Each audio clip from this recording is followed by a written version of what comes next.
Hello, hello, hello. You're tuning into another episode of The Wunderkind Show. Today's topic, Tyrann Mathieu ranks some players. Yo! So look, one thing with NFL players is game recognizes game.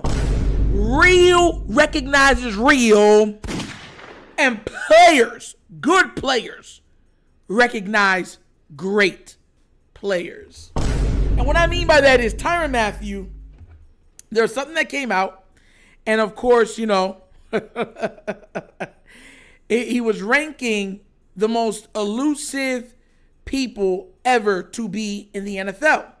And of course, you know, people are going to make lists and other things like that. People are going to say, oh, well, about this guy, what about that guy? And, you know, and I think it was Damian Scott. And he said the top 4 most elusive NFL players of all time is Barry Sanders, Gale Sayers, Marshall Faulk, and who do you put at number 4? That was the question. Tyrann Mathieu, because, you know, athletes have social media. They see things. He sees this, says to himself,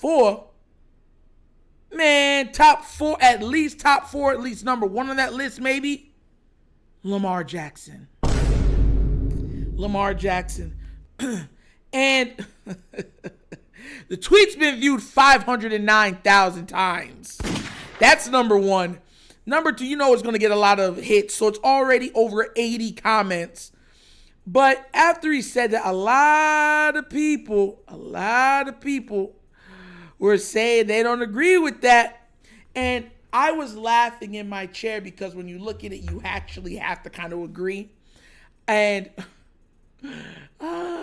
people's stance to me on this is hilarious.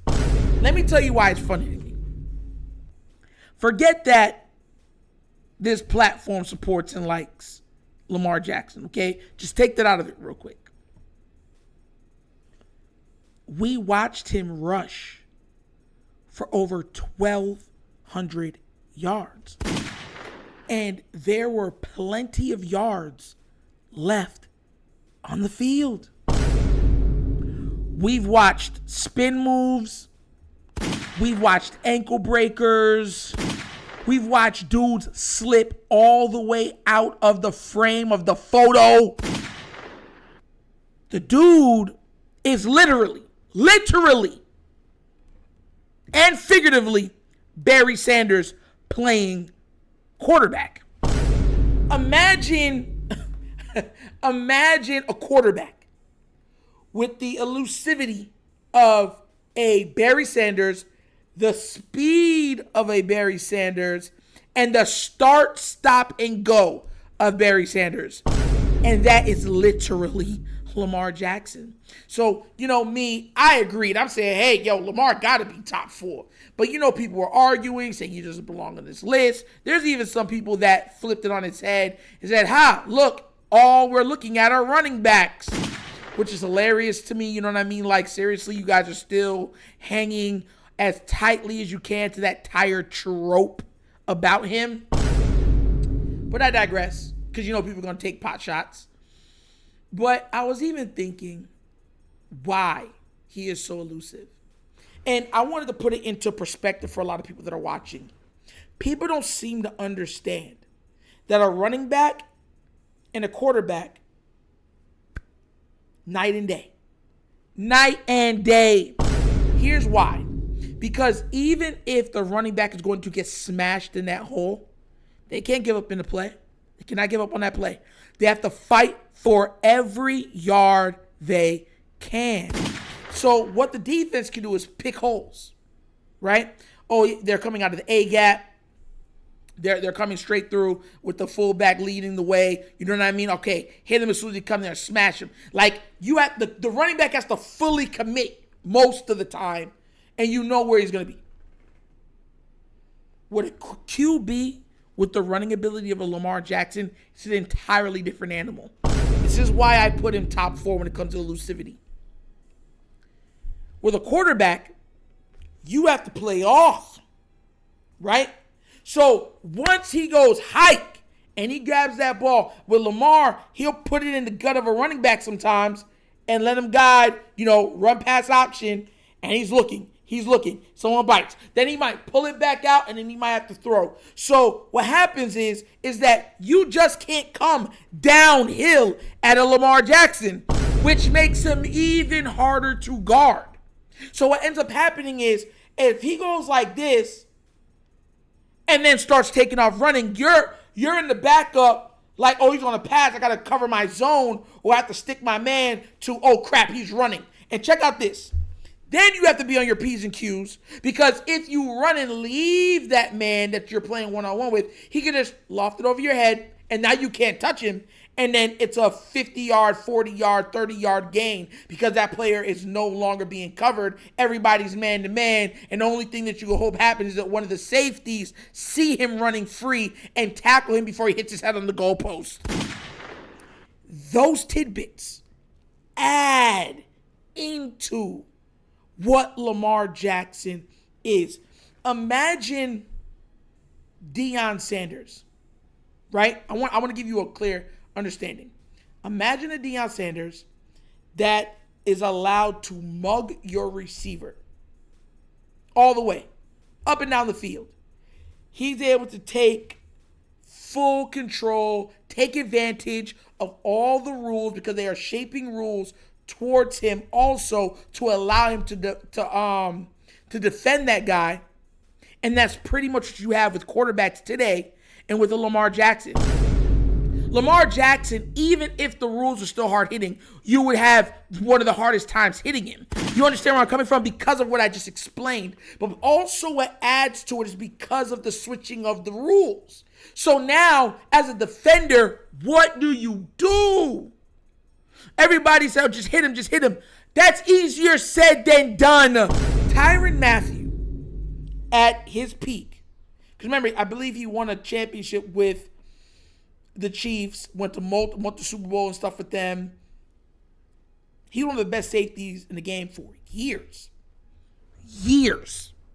And he has had to come down and try to make tackles with Lamar. I'll give you the perfect example of what the problem that Lamar causes for defenses.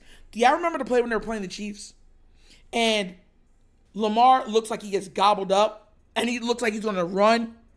And as soon as Hollywood leaps out to the middle of the field, and he just jumps up in the air and just whoop and throws that ball over the safety. And Hollywood just catches it, runs it in for a touchdown easily. It was kind of almost like the play like when he did to the Browns.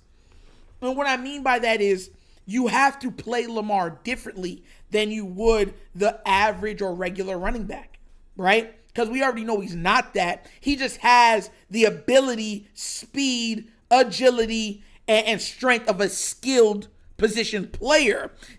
That's what Lamar has at his disposal. We're not talking about a quarterback that has some wheels. No, Lamar is elite when you're just comparing him to the best of the best runners with the ball in their hands. That's wide receivers, that's running backs, special team players, all of them. So when you come up with the most elusive players, not just because of his physical capabilities, but because of the way that the position that he plays and because of the skewing of the rules, he's number one on the list.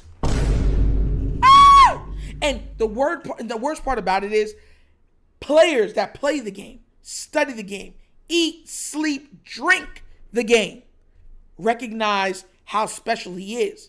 It's the guys that are sitting, on the toilet, you know what I'm saying, screaming aloud. Why? Because they just ate too much Taco Bell and they're in there for an hour saying that, no, he's not. He's not really, he's not that guy. He's a Lamar B and stuff like that. It's those guys saying it. But the people that actually play the game, the people that actually put time into their craft to get better each day by day are the ones that look at him and be like, my God, I don't recognize how special he is. That's why you've heard Steve Young speak as highly as he has about him. That's why you've heard Tom Brady speak as highly as you've heard him speak on him. Aaron Rodgers. Patrick Mahomes, all of them. The reason why is because they see it, because they live it, they breathe it. And they know, and those are offensive players. The defenders are looking at it like, bro, he's a problem, bro. I want y'all to remind y'all, he outran the entire Titans secondary. That's with Bird. That's with all of them on there. Was McCourty on there too? I can't remember if McCourty was on there. He outran them all. They all had angles on this man for it to only be about a 20, maybe a 25, 30-yard gain at the max. He outran them. They had full heads of steams. They had angles. They had position. Multiple of them had position. And he outran them. These are the best athletes college has to offer. The elite of the elite. And he outran them. That's not normal. You heard what Kyle Hamilton said. When he jogs at 20 miles an hour. It's just, okay. And he's lightning in a bottle. Gone. Remember that Nicolas Cage movie, Gone in 60 Seconds? Lamar. Yo! And that's why, I scour the internet for topics, for themes, for ideas. And when I stumbled upon it, I just laughed out loud because people were literally arguing, saying, no, he's not. Or they were taking the approach like, we'll just make fun of him and say, oh, yeah, well, those are all running backs, so he fits in. It's like, no. He's more than that. He is a quarterback that's been blessed with skill, with the elite skill position speed, agility, body control, and then the rules. So if you have to ask me, when we're talking about the most elusive players to ever play, Lamar is number one on that list. And a list that does not have Tyreek Hill or Devin Hester on it, I can't take seriously. And that's the episode of The Wunderkind Show! Thank you all for watching. You know we have laughs, we have fun, but you know it's rooted in what? Facts and truth. So please do remember, like, subscribe to that notification bell, leave a comment, please. Just be respectful and we got no problems. And if you would like to donate to this channel, to this platform, bottom of the screen right there, QR code for a Cash App. That's where I'm asking all donations to go, okay? And the name of it is The Wunderkind Show. Also available now is the Patreon. What do you get with the Patreon? Access to Discord. Questions from subscribers. You'll be able to talk to me directly. Free merch for sweepstakes and stuff like that. When you do contests. And Fantasy Football League for next season with a big prize on the winner. So go ahead and become a patron of the show also. So once again, this is The Wunderkind Show. It's your host, Nigel, signing off. And as always, you guys know my slogan. Peace. And I am out of here. Yep.